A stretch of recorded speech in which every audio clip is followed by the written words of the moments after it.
स्वागत है आपका। मैं हूं पीताम्बर प्रदास और आज हम एक ऐसे विषय पे चर्चा करेंगे जो कि खासकर उन लोगों के लिए बहुत ज्यादा इंपॉर्टेंट है जो कि आध्यात्मिकता यानी स्पिरिचुअलिटी के राह पर अपने पहले कदम रख रहे हैं।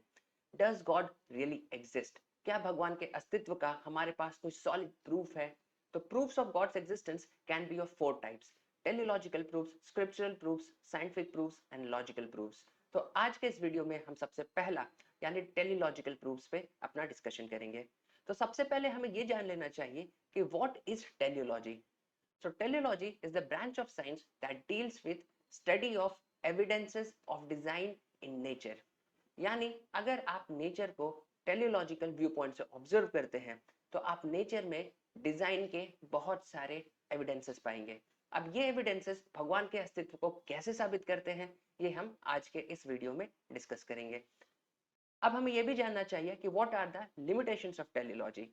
सो teleology can prove the existence of God, but by teleology we can not gain any further knowledge about God. यानी अगर आप सिर्फ इतना जानना चाहते हैं कि भगवान हैं या नहीं, तो इसके लिए teleology can be a good tool. लेकिन अगर आप इसके आगे जानना चाहते हैं कि भगवान कैसे दिखते हैं, कहाँ रहते हैं, हमारा उनके साथ क्या रिलेशनशिप है, तो teleology can not answer these questions. Now, what is the most important principle of teleology? So, teleology का सबसे important principle है intelligence implies an intelligent person behind it. What it means is कि आप कभी भी किसी sophisticated object को देखते हैं, जैसे कि आपके लैपटॉप्स या पर्सनल कंप्यूटर्स या स्मार्टफोन्स या माइक्रोप्रोसेसर चिप्स। तो जब भी आप इन ऑब्जेक्ट्स को देखते हैं तो हो सकता है आपको ये ना पता हो कि इन ऑब्जेक्ट्स को किसने बनाया है, लेकिन एक बात तो आप 100% श्योरिटी के साथ जानते हैं कि इन ऑब्जेक्ट्स को किसी ना किसी ने तो जरूर बनाया होगा, क्योंकि जस्ट प्लास्टिक के, मेटल के, सिलिकॉन के कुछ टुकड़े आपस में मिल करके एक पर्सनल कंप्यूटर, माइक्रोप्रोसेसर चिप या फिर एक स्मार्टफोन नहीं बन सकते। So the principle is intelligence implies an intelligent person behind it. आप पर्सनल कंप्यूटर्स में, स्मार्टफोन्स में और माइक्रोप्रोसेसर चिप्स में इंटेलिजेंस का यूज देखते हैं और इससे कंक्लूड करते हैं कि इसके पीछे कोई इंटेलिजेंट व्यक्ति है जिसने इसे बनाया है। इसी प्रकार हम नेचर में भी इंटेलिजेंस के बहुत सारे एविडेंसेस देखते हैं और वैसे 3 एग्जाम्पल हम आज के इस वीडियो में डिस्कस करेंगे। Actually, there can be infinite number of examples and you can create many examples of your own. लेकिन टेलियोलॉजी के प्रिंसिपल को जस्ट एक्सप्लेन करने के लिए हम आज के इस वीडियो में 3 एग्जाम्पल्स डिस्कस करेंगे। So the first example is the example of a giant sequoia tree. तो आप इन इमेजेस में देख सकते हैं कि the sequoia trees are so tall कि उनके सामने human beings are so tiny like an ant. कुछ सीक्वा के पेड़ इतने ऊंचे होते हैं कि उनकी जो हाइट होती है वो आईफिल टावर के हाइट के कंपैरेबल होती है। लेकिन आपको ये जान करके बहुत आश्चर्य होगा कि इन पेड़ों के जो बीज होते हैं वो बहुत छोटे होते हैं। You can hold it in your hands like this. Now compare the seed of the sequoia tree with our modern microprocessor chips. Today we are so proud of our modern microprocessor chips कि एक छोटे से chip में हम इतना ज्यादा information, data और technology store कर सकते हैं। लेकिन आप जरा ये सोचिए कि ये जो सिकुआ के सीड हैं, ये कितने ज्यादा पावरफुल माइक्रोप्रोसेसर चिप हैं कि एक छोटे से बीज में इतना ज्यादा इंफॉर्मेशन, डेटा और टेक्नोलॉजी स्टोर है कि आप एक छोटे से बीज को लेकर के जमीन में ऐसे डालते हैं तो उससे इतना बड़ा सिकुआ का पेड़ उग जाता है। एंड नॉट ओनली दैट, उस पेड़ में there can be many more sequoia seeds, जिसको आप फर्दर फिर से लेकर के फिर से ग्राउंड में डालेंगे तो उससे और बहुत सारे दूसरे सीक्वा के पेड़ उग जाएंगे। Isn't that an amazing technology? And all this technology is stored in this much small sequence seed. तो अगर हमारे modern microprocessor chips they can not exist without an intelligent creator, so how can many times more powerful microprocessor chip called the seed of a sequoia tree exist without a supremely intelligent creator behind it? So the same teleological principle, intelligence implies an intelligent person behind it. हमारे modern microprocessor chip को बनाने वाला कोई एक बहुत intelligent व्यक्ति है, तो क्या उससे कहीं ज्यादा powerful microprocessor chip sequoia seed को बनाने वाला कोई एक सुप्रीमली इंटेलिजेंट व्यक्ति नहीं होना चाहिए? And that supremely intelligent person we can call God. Now moving on to our next example, that of a human brain. So here is what some of the scientists say about the human brain. Here is Dr. Richard Westreich, his MD and author of The Brain. He tells that the human brain can store more information than all the libraries in the world. यानी पूरी दुनिया की library में जितना data store है, हमारा brain उससे ज्यादा डेटा स्टोर कर सकता है. तो just can you imagine the hard disk capacity of our human brain. Now here is Dr. Tony Buzan. He tells that the human brain is made of a trillion brain cells and each one of these is more powerful and sophisticated than most computers around the planet today. यानी हमारा brain trillions of brain cell से बना हुआ है और एक एक brain cell हमारे मॉडर्न कंप्यूटर से ज्यादा पावरफुल है. तो हमारे पूरे ब्रेन की कैपेसिटी आप जस्ट इमेजिन कर सकते हैं.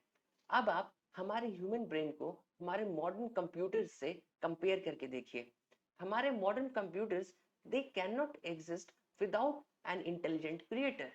So how can many times more powerful supercomputer called the human brain exist without a supremely intelligent creator behind it? So the same teleological principle, intelligence implies an intelligent person behind it.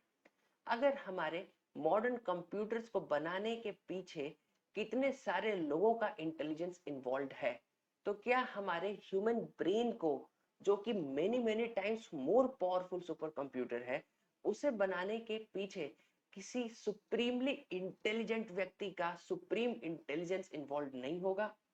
And that supremely intelligent person we can call God. Now moving on to our last example of the human body. तो हमारे human body में आप देख सकते हैं there are many complex bodily organs like the brain, जिसके बारे में हमने जस्ट अभी अभी डिस्कस किया. But there are many more organs which are also equally complex like the brain, जैसे कि eyes, ears, nose etcetera. Similarly हमारे बॉडी में बहुत सारे कॉम्प्लेक्स बॉडीली सिस्टम्स हैं, जैसे कि digestive system, respiratory system, circulatory system, nervous system etcetera. और ये सारे सिस्टम्स, ये सारे ऑर्गन्स आपस में सिंक्रोनाइज्ड वे में काम करते हैं. So our body is like a very sophisticated factory, जिसमें सारे सिस्टम्स, सारे ऑर्गन्स एक साथ मिल करके सिंक्रोनाइज्ड वे में पूरे बॉडी को सस्टेन करते हैं. Also, in our body, there is something called symmetrical intelligence. What it means is कि हमारे बॉडी के राइट साइड के बॉडीली पार्ट्स का जो डायमेंशंस है, वो सेम डायमेंशंस हमारे लेफ्ट साइड के बॉडीली पार्ट्स का भी होता है. फॉर एग्जाम्पल, मेरे राइट हैंड के जो डायमेंशंस है, मेरे लेफ्ट हैंड के भी वही डायमेंशंस हैं. मेरे राइट ईयर के जो डायमेंशंस हैं, मेरे लेफ्ट ईयर के भी वही डायमेंशंस हैं. सिमिलरली हमारा पूरा बॉडी सेम पैटर्न फॉलो करता है. So now just think, is it possible कि इतना सोफिस्टिकेटेड और complex body can it be made just by accidental mixing of some chemicals?